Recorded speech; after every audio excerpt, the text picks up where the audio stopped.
Tras el entierro de mi hermano mayor, vi a su esposa Elena caminar hacia el arroyo llevando una pequeña caja de madera. Sus movimientos eran furtivos, nerviosos. La arrojó al agua, miró cautelosamente alrededor y desapareció entre los árboles. Algo en mi interior me impulsó a acercarme. Cuando llegué a la orilla, escuché un ruido extraño proveniente de la caja que flotaba. Por favor, que no sea lo que temo, pensé mientras la rescataba del agua fría. El entierro de Diego había concluido apenas 2 horas antes cuando observé a Elena dirigirse hacia el pequeño arroyo que rodeaba el cementerio. Desde mi vehículo la seguí, con la mirada mientras portaba aquella misteriosa caja de madera que no recordaba haber notado durante la ceremonia. Sus gestos eran apresurados, inquietos, como si temiera ser descubierta por alguien. Aguardé hasta verla desvanecerse entre la vegetación antes de abandonar mi automóvil. Algo en su conducta despertaba en mí una profunda desconfianza. Durante los últimos 5 años, desde su matrimonio con mi hermano, Elena siempre se había mostrado reservada conmigo. Pero aquel día percibía algo diferente. Durante toda la ceremonia fúnebre, apenas había mostrado signos de dolor. Y cuando las personas se aproximaban para expresar sus condolencias, sus respuestas sonaban automáticas, como si las hubiera ensayado previamente. El sendero hacia el arroyo estaba empapado por la lluvia matutina. Mis zapatos se hundían levemente en el lodo mientras me aproximaba al lugar donde había visto desaparecer a Elena. El murmullo del agua corriente se intensificaba con cada paso que daba. La encontré de pie en la ribera, sujetando la caja sobre su cabeza con ambas manos. Por un instante creí que tal vez se trataba de algún ritual íntimo, algo relacionado con el luto, pero cuando la vi balancearse hacia atrás, preparándose para lanzarla al agua, comprendí que debía actuar. Elena, dije emergiendo de entre los matorrales, ¿qué haces? Se sobresaltó tanto que casi perdió el equilibrio. La caja se tamaleó en sus manos y por un segundo creí que se le caería. Sus ojos se llenaron de terror cuando me divisó. Carmen, susurró bajando gradualmente la caja, no te sentí llegar. ¿Qué contiene esa caja? Pregunté acercándome un paso más. Sus nudillos se tornaron blancos por la fuerza con que la aferraba. Son pertenencias íntimas de Diego, cosas que él habría deseado que reposaran con él, respondió. Algo en su tono no me tranquilizó. En 15 años de matrimonio con mi hermano, jamás había visto a Elena tan alterada. Incluso cuando Diego sufrió su primer infarto hace 2 años, ella se mantuvo más serena que en este momento. ¿Por qué no la sepultaste con él entonces? Insistí. Se detuvo contemplando el arroyo como si buscara una respuesta en las aguas turbias. Porque algunas cosas es mejor que desaparezcan para siempre. Antes de que pudiera replicar, dio un paso hacia el agua y arrojó la caja con toda su energía. La vi volar por el aire y caer en el arroyo con un chapoteo sonoro.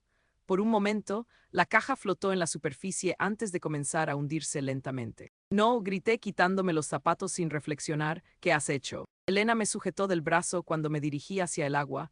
Déjalo ir, Carmen, Diego está muerto. Lo que había en esa caja murió con él. Pero yo ya corría hacia el arroyo. El agua estaba helada y me llegaba hasta las rodillas cuando logré divisar la caja que se había atascado entre unas piedras cerca de la orilla opuesta. La corriente no era muy intensa en esa sección, pero sabía que si esperaba más tiempo se la llevaría hacia aguas más profundas. Carmen, regresa aquí, gritó Elena desde la ribera. Vas a enfermarte. No le presté atención. Había algo en su desesperación que me confirmaba que necesitaba descubrir qué contenía esa caja. Con mucho cuidado logré alcanzar donde estaba atascada y la tomé con ambas manos. Era más pesada de lo que había anticipado.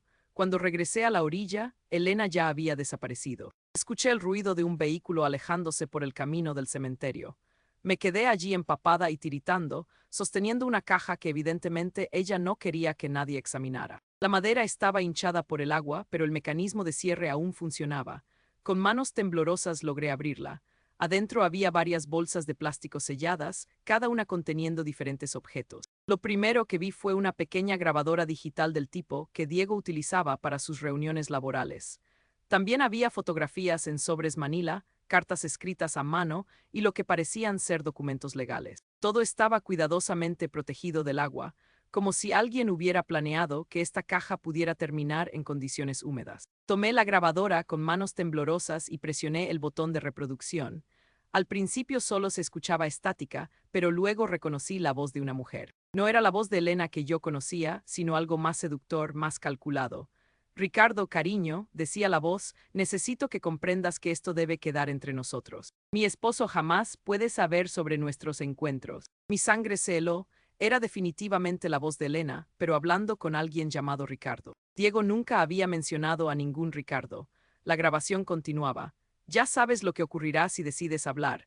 Las fotografías que poseo de nosotros juntos en tu oficina no quedarían muy bien en el periódico local, ¿verdad? Especialmente considerando tu posición en el banco. Detuve la grabación sintiendo como si el mundo hubiera comenzado a tambalearse bajo mis pies. Abrí uno de los sobres con fotografías y casi se me cae de las manos cuando las vi.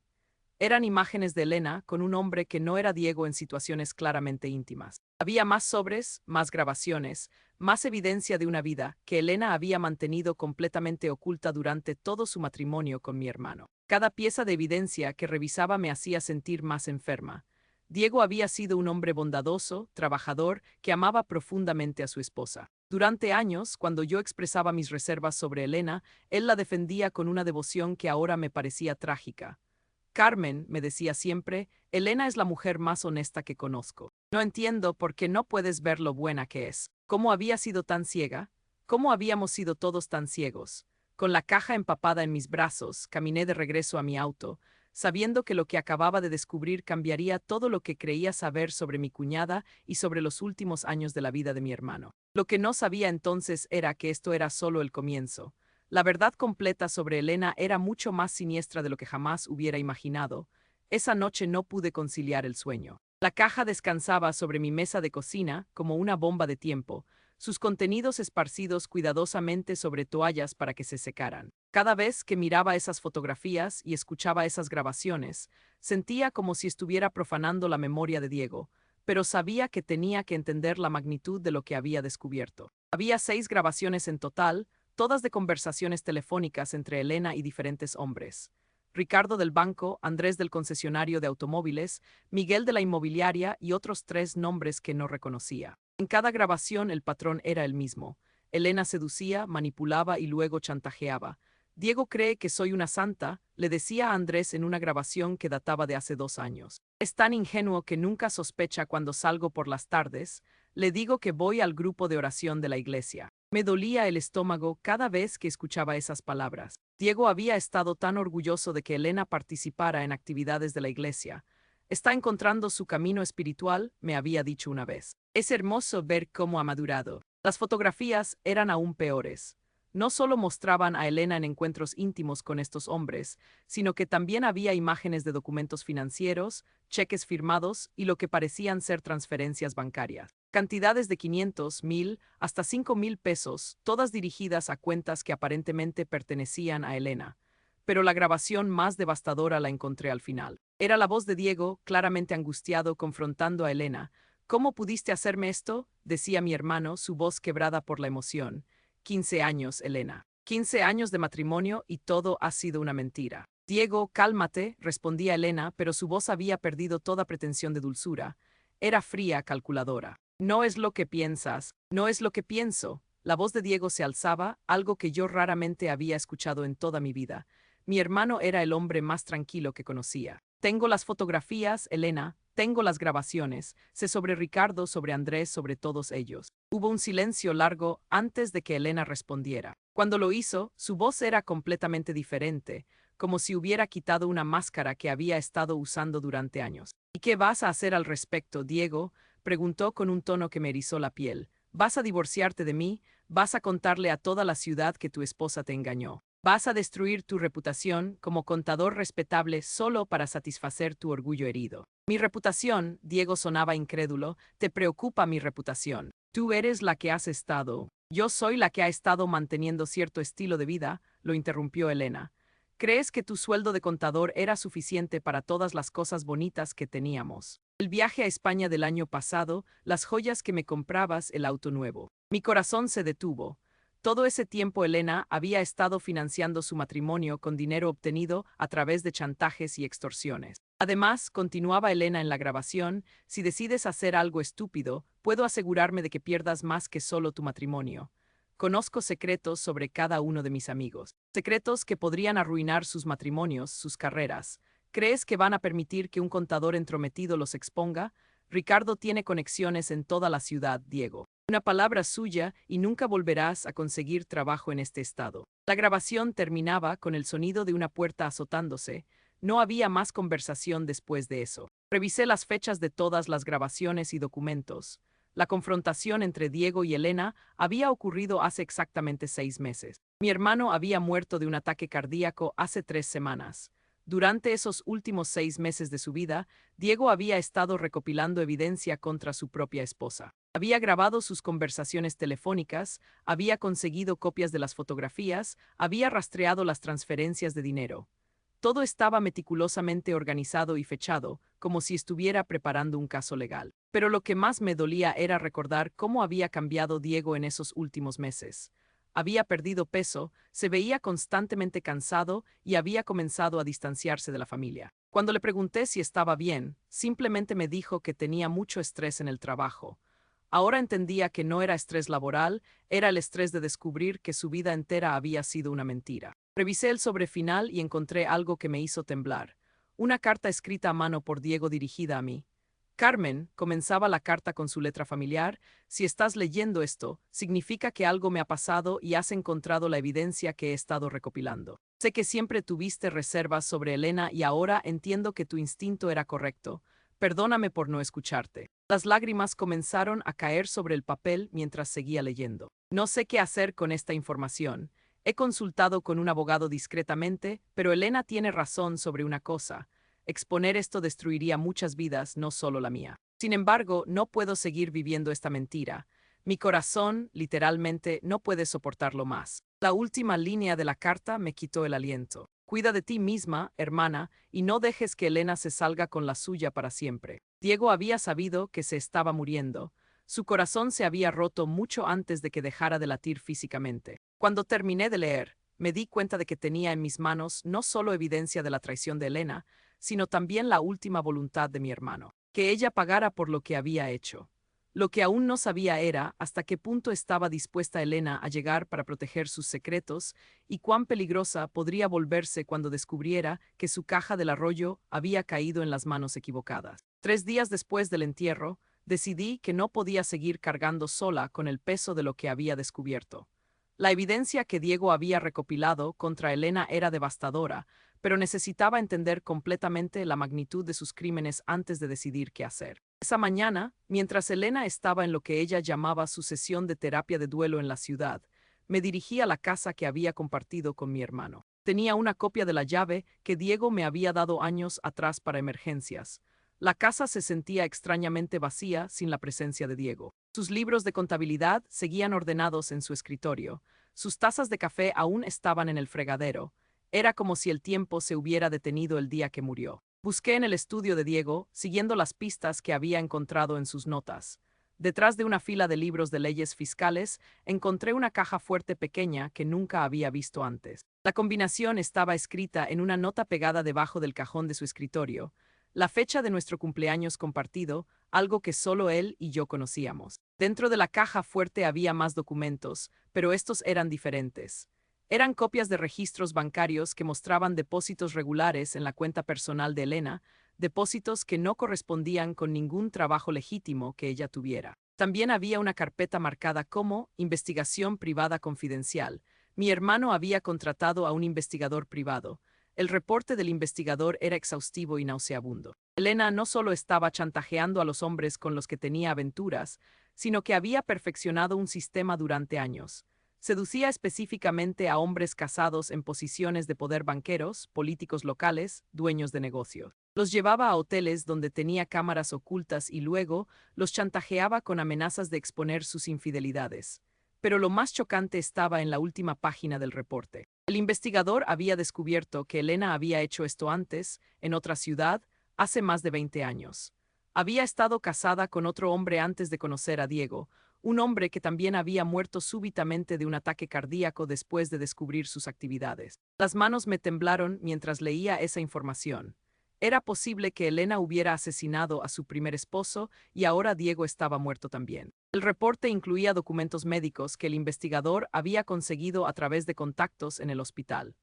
En los últimos 6 meses de vida de Diego, había habido varias visitas a emergencias por episodios de presión arterial extremadamente alta, palpitaciones cardíacas severas y otros síntomas que los doctores atribuían a estrés. Pero había algo más. En sus notas personales, Diego había documentado cambios extraños en su rutina diaria durante esos últimos meses. Elena había comenzado a insistir en prepararle el café de las mañanas, algo que nunca había hecho en 15 años de matrimonio.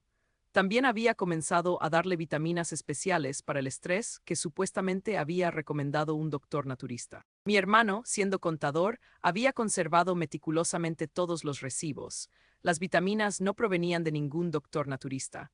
Las había comprado Elena en línea, de una fuente que el investigador no había podido rastrear completamente. El cuadro completo comenzaba a formarse y era aterrador.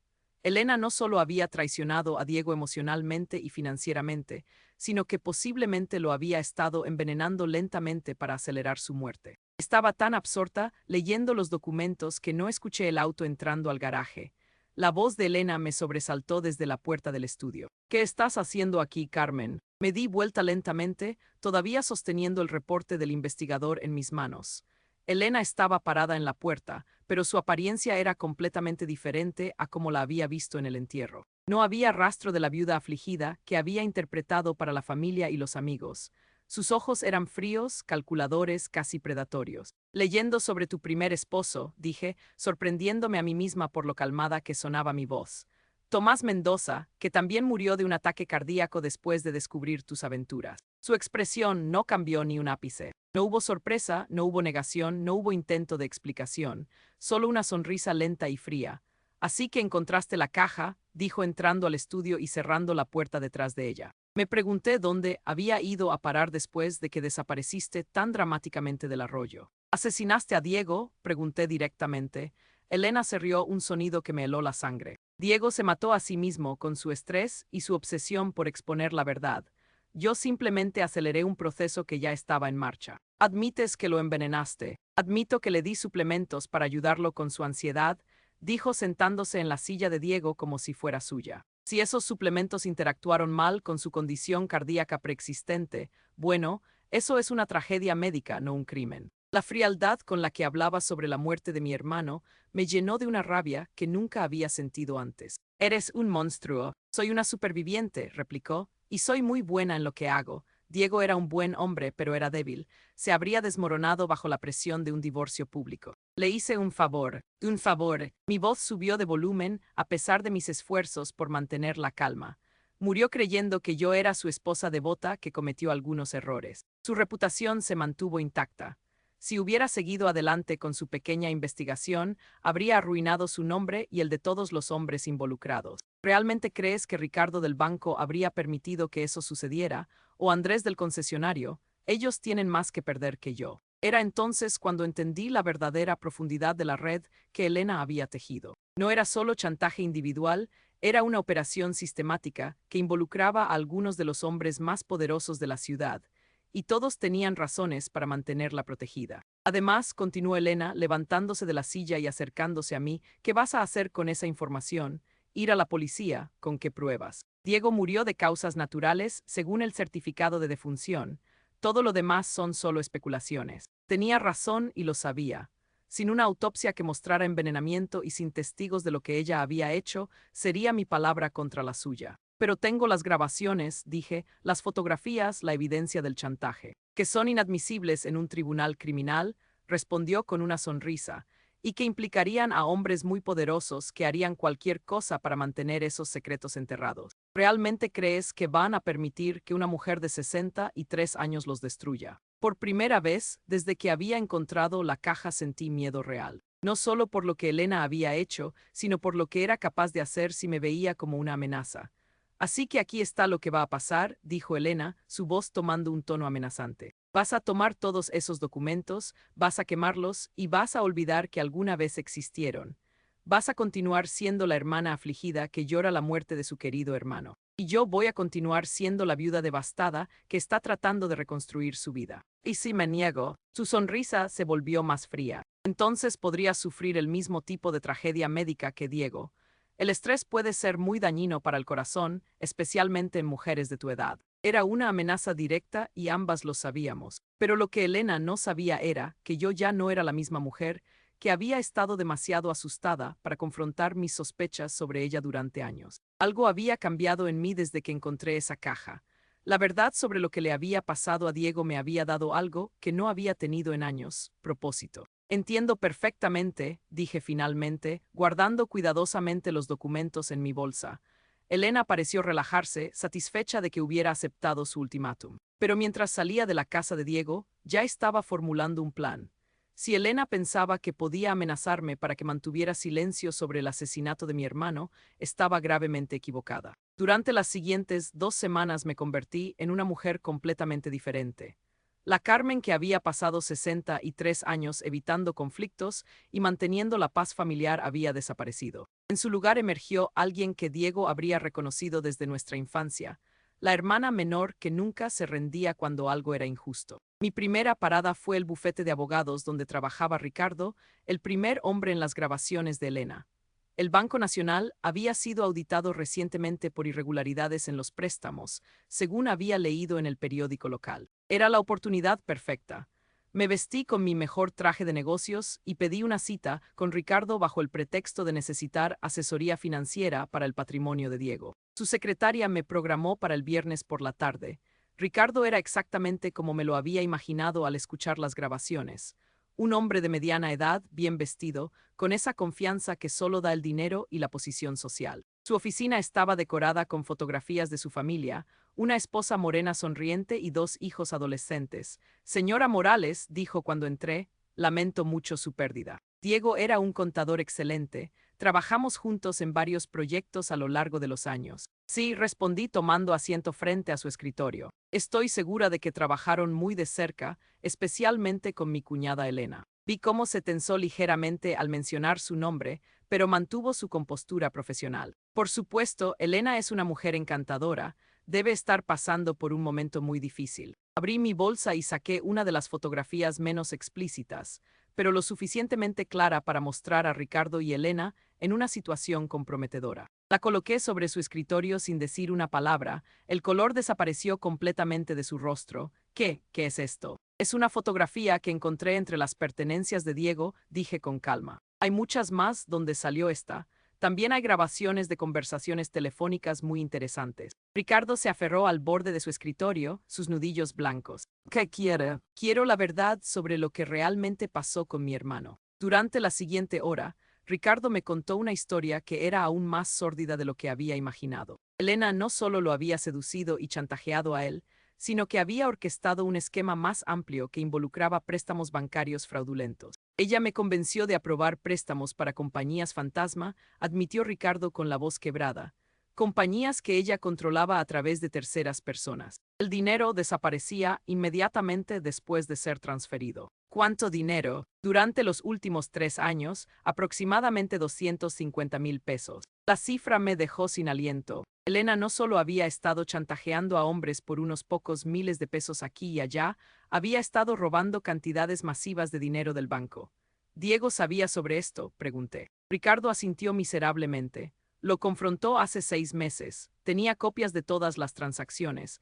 Dijo que iba a reportarlo a las autoridades federales si no confesaba todo inmediatamente. ¿Y qué pasó? Elena me llamó esa noche. Estaba furiosa. Dijo que Diego estaba arruinando todo y que tenía que ser detenido. Yo pensé que se refería a convencerlo de no hablar, pero ahora se detuvo, mirándome con horror en los ojos. ¿Usted cree que ella lo mató? No respondí directamente, pero vi en su expresión que él ya conocía la respuesta. Ricardo, dije finalmente, necesito que me hagas un favor. Mi siguiente parada fue Andrés, el dueño del concesionario de autos. A diferencia de Ricardo, Andrés era más directo en su culpabilidad. Cuando le mostré las evidencias, inmediatamente comenzó a justificar sus acciones. Elena me dijo que Diego la maltrataba, dijo paseándose nerviosamente por su oficina. Dijo que necesitaba dinero para poder dejarlo. Yo solo estaba tratando de ayudarla. ¿Ayudarla con qué? Con 30,000 pesos en efectivo durante 2 años. Andrés se detuvo. ¿Cómo sabe sobre el dinero? Porque Diego lo sabía todo y ahora yo también. Le conté sobre las sospechas de envenenamiento, sobre el primer esposo de Elena que había muerto en circunstancias similares. Vi cómo la realidad comenzaba a penetrar en su mente. Dios mío, susurró. ¿Qué hemos hecho? La pregunta no es qué hicieron, le dije, sino qué van a hacer ahora para corregirlo. Durante las siguientes semanas orquesté cuidadosamente una serie de eventos que llevaron a cada uno de los hombres chantajeados por Elena a tomar decisiones que ella no había anticipado. Ricardo, aterrorizado por las implicaciones criminales de sus acciones y convencido de que Elena había asesinado a Diego, decidió confesar todo al FBI. La investigación bancaria se intensificó y los préstamos fraudulentos fueron descubiertos. Andrés, enfrentando la realidad de que había sido cómplice involuntario en el asesinato de mi hermano, también cooperó con las autoridades. Proporcionó registros detallados de todos los pagos que había hecho a Elena, así como copias de las amenazas que ella había hecho contra él. Miguel, el agente inmobiliario, fue el más difícil de convencer, pero cuando le mostré evidencia de que Elena había usado dinero obtenido ilegalmente para comprar propiedades que luego vendía con ganancias enormes, se dio cuenta de que él también estaba en problemas legales serios. Pero la pieza final de mi plan requería algo más personal. Una noche, exactamente un mes después del entierro de Diego, llamé a Elena.